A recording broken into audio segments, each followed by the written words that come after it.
So I've been flying the TinyTrainer for about 4 years, 2020, ever since it came out. And it's my favorite quad by far. And now we have something even bigger in the TinyTrainer HD. So this guy goes up from the 3-inch size propellers on the TinyTrainer V2 to a bigger 3.5-inch size propeller on the TinyTrainer HD.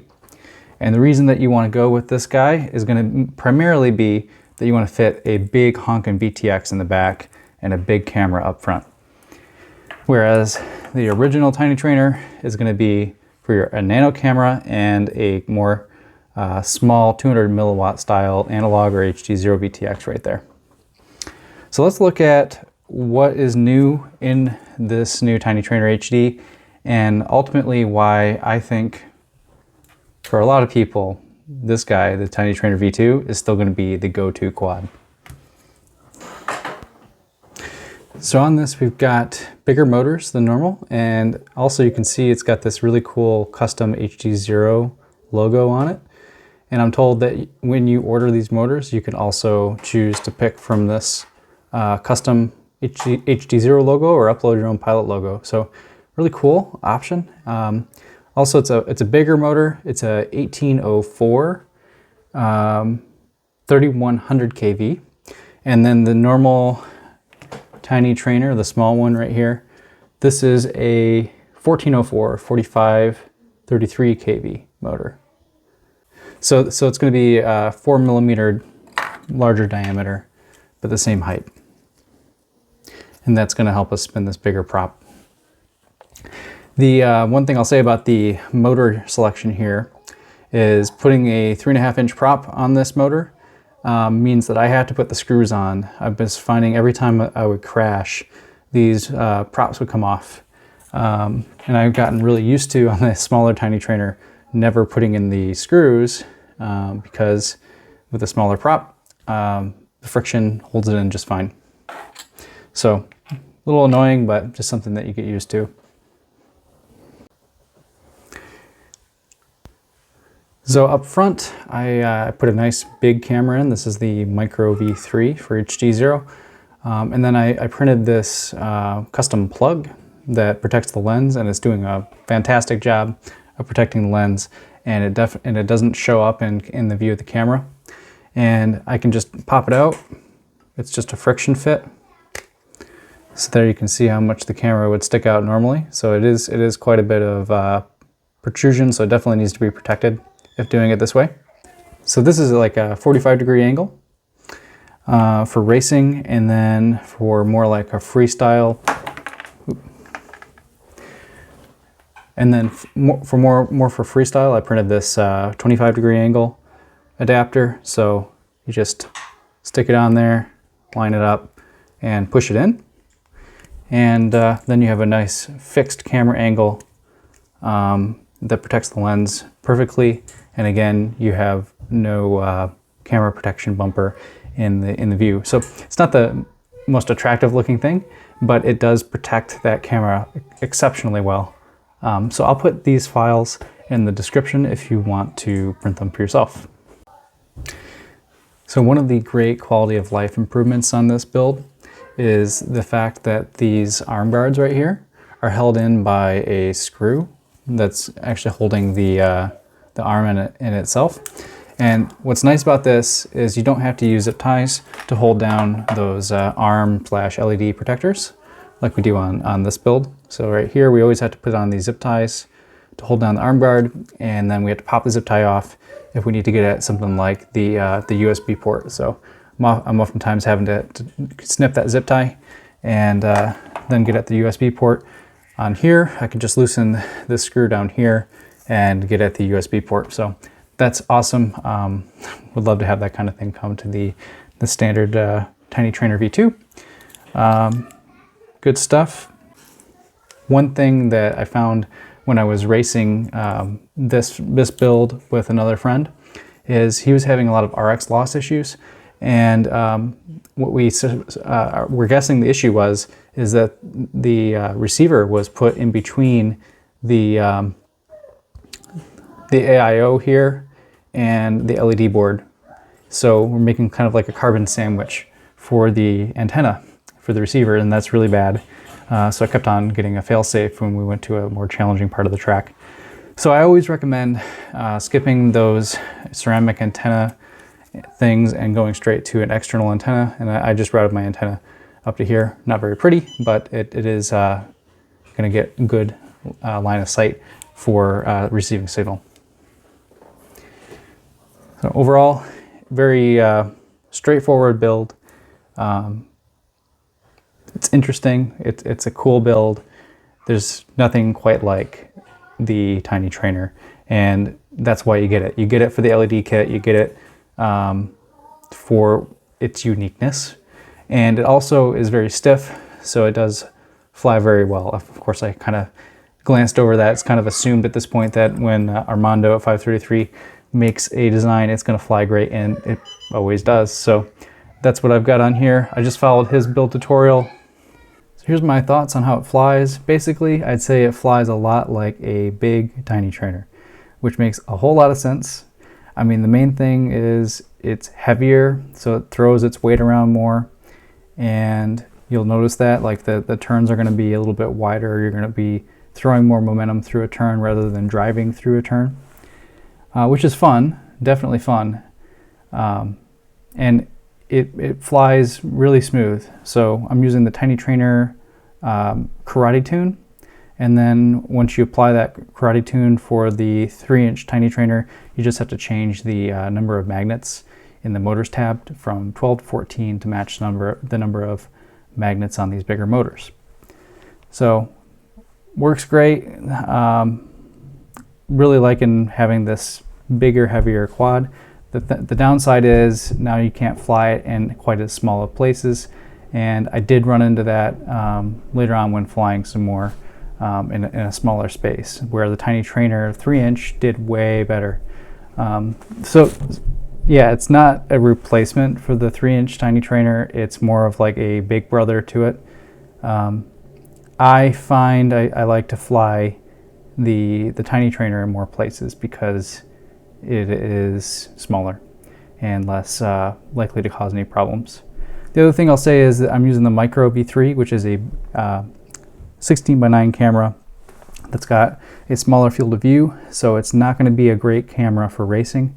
I kind of built this drone as a all-purpose freestyle type thing, and racing on the side, and it's doing pretty good for that. I also learned some rather inconvenient truths, let's say, about this setup with the Freestyle VTX. For the Freestyle VTX for HDZero is not a good racing VTX. And the reason I say that is it's not as clean of a video signal and will effectively cause more interference on neighboring channels than the proper race VTX or even the Whoop VTX. So keep that in mind. It's going to be harder to run 4-up or 8-up racing when running the Freestyle VTX. So I do not recommend that you do that. It's just that the power amplifier is like a 2-stage power amplifier for the Freestyle to get that power where it needs to be. And it's also a different kind of power amplifier altogether. So if you're aiming for racing, you're going to want to put the Race V2 or the Whoop VTX into this build, which will lighten it up a bit, but also at that point maybe you should just consider building the standard TinyTrainer V2. And that's unfortunately my realization with a lot of this. While as much as I really love flying this drone and how it is different and flies like heavier than the TinyTrainer V2, there's a lot of practical reasons that I think flying the TinyTrainer V2 is better than the HD. All right, so let's weigh this thing. That's going to be pretty important. We're using a 553S, which is going to be the smallest battery I recommend using. And we want to stay under 250 grams, right? 248 grams. So we are just under the 250 gram limit, and that's with the Freestyle VTX and the big camera up front, the Micro V3, and the LED kit. So pretty cool. Problem is, this battery right here is very, I don't know, lackluster. This is not the battery I want to fly with. It doesn't fly for very long. You get maybe 2 minutes out of the drone. And actually this is the same size battery that we use on the TinyTrainer V2, which is a lot smaller, a lot lighter drone. So here's the TinyTrainer V2. And if we weigh that with the battery installed, see here, get that balance. With the battery installed, it's 169 grams. So you're looking at quite a bit of a difference in weight, which is going to have a lot of implications that we'll get into later.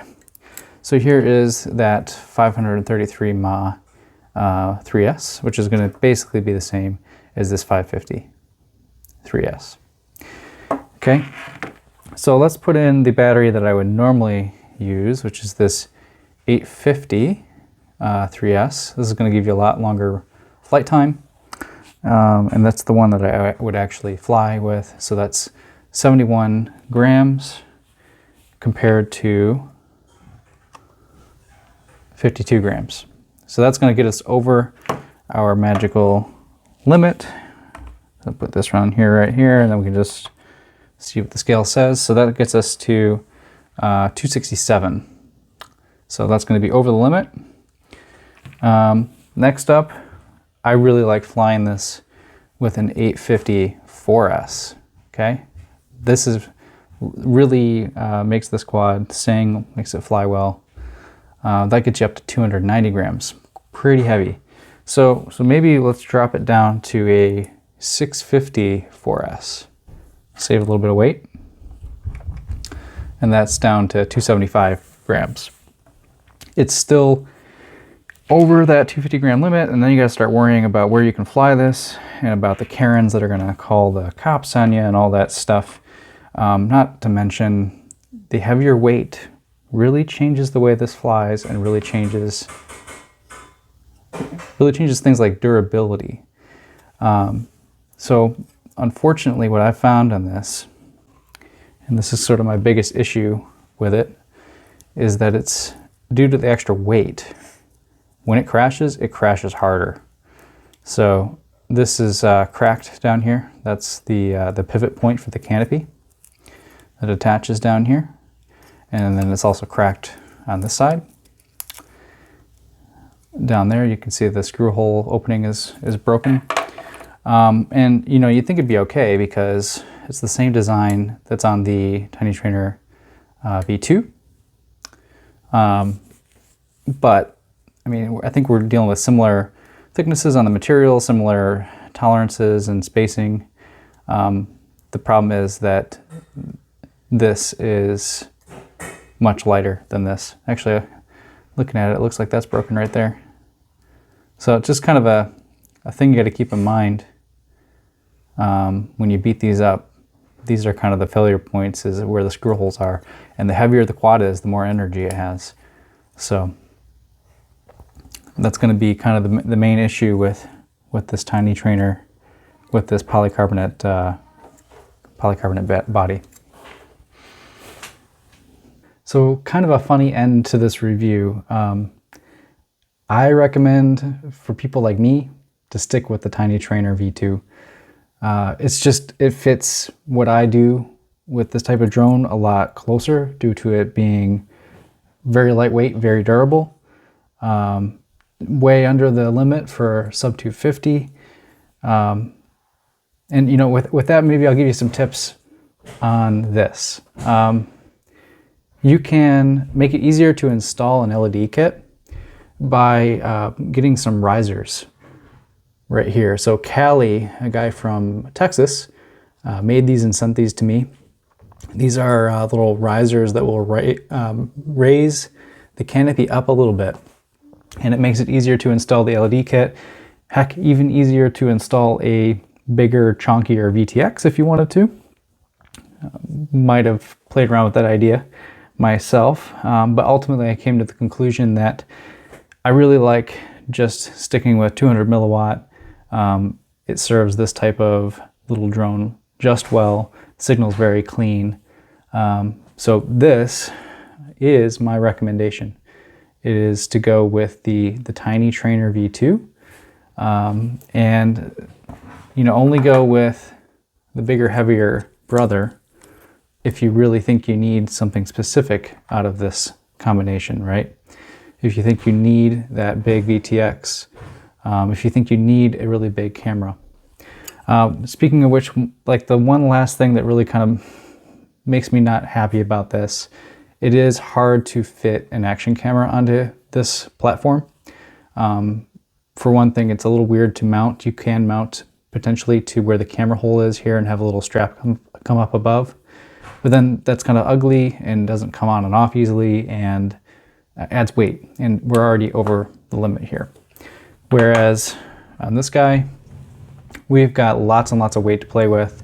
I have a little chin strap mount that kind of clips onto the front of this and adds a Thumb Pro with minimal weight, minimal fuss. And again, that's kind of my go-to, my recommendation. This is the quad that I reach for in my bag.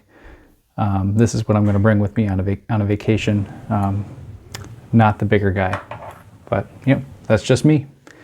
So I think either way, 533 wins here because I love both the products. I just love this one more. So do with that what you will. I think it's fun. They're both fun. You pick. You probably already made up your mind. All right, bye.